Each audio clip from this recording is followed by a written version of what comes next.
What do you think went wrong between the two? What went wrong? Because you just mentioned it. They had the uniforms, the red ties, the white shirts, the bromance. It was all there. What went wrong? But if you are president, you can't ask that. That was obvious. I knew they could not agree. Because if they are in a function, the owner of the function is the head of state. And your deputy is articulating the policies of the government in that meeting you are supposed to address. When as a head of state you stand up, what do you say? Madharau.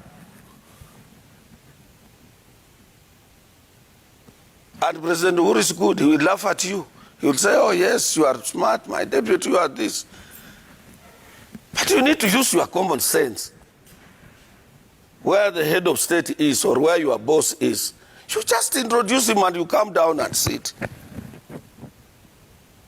He would have supported William Samoei Ruto to become a president.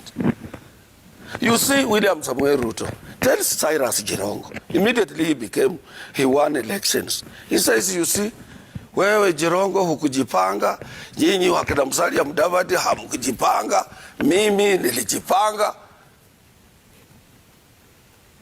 Instead of bringing Cyrus Jirongo, whom he used to drive when they were at YK 92, was literally his driver. He says, bwana, tulikuwa pamoja, mimi Mungu amenijalia nimepata. Come and sit here. He says, wewe hukujipanga, wewe hukufanya. You know, what do you think God is thinking of this person if he took over? And you people in Central Province, you must ask yourselves, in whose hands will you be safe? In whose hands will you be safe? In whose hands will you be safe?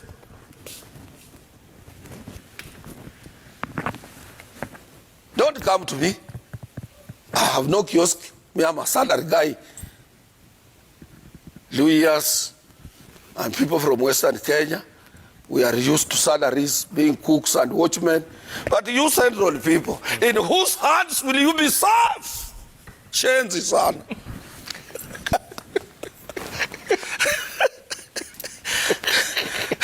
That is the question. It's not a question of bottom up. It's not a question of wheelbarrows. It's not a question of hustler. Or it's not a question of who.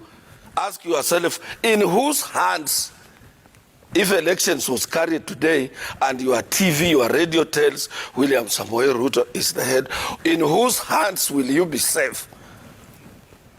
And what's wrong with that? In whose hands will you be safe? What's wrong? Because Jeff, I was with you in the US. By that time, you didn't have any properties here. I'm told you have properties here in Kenya and down in South Africa.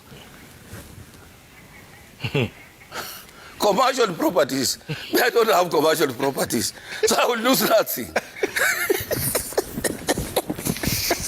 I don't have any commercial properties. It's all